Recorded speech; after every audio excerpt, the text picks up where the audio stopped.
তিলোত্তমার বিচার চাওয়া ছেলেটাই নোংরা কটাক্ষ করছে নুসরতের স্তর নিয়ে, ফুঁসে উঠল শ্রীলেখা। নুসরতকে নিয়ে নোংরা ট্রলিং এর বিরুদ্ধে এবার সরব অভিনেত্রী শ্রীলেখা মিত্র। সোশ্যাল মিডিয়ায় ছবি দিয়ে নিন্দুকদের সমালোচনার মুখে পড়া সেলিব্রিটিদের কাছে নতুন নয় একেবারে।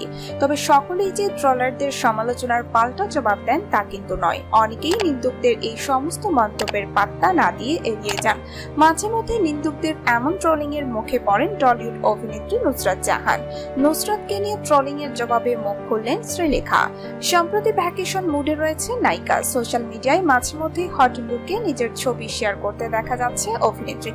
সম্প্রতি তেমনই পাউডার ব্লু ড্রেসে সোশ্যাল মিডিয়ায় কিছু ছবি শেয়ার করে নিয়েছিলেন নায়িকা। আর সেই ছবি দেখেই শুরু হয় বেলাগাম আক্রমণ। নোংরা কুরুচিকর ভাষায় চলে দেদার ট্রলিং। এদিন অভিনেত্রীর স্তন নিয়ে করা হয় একাধিক অশ্লীল মন্তব্য। এখানে শেষ নয়, একাধিক পেজ কিংবা পার্সোনাল অ্যাকাউন্ট থেকেও নোংরা ভাষায় ক্যাপশন দিয়ে করা হয় ট্রলিং।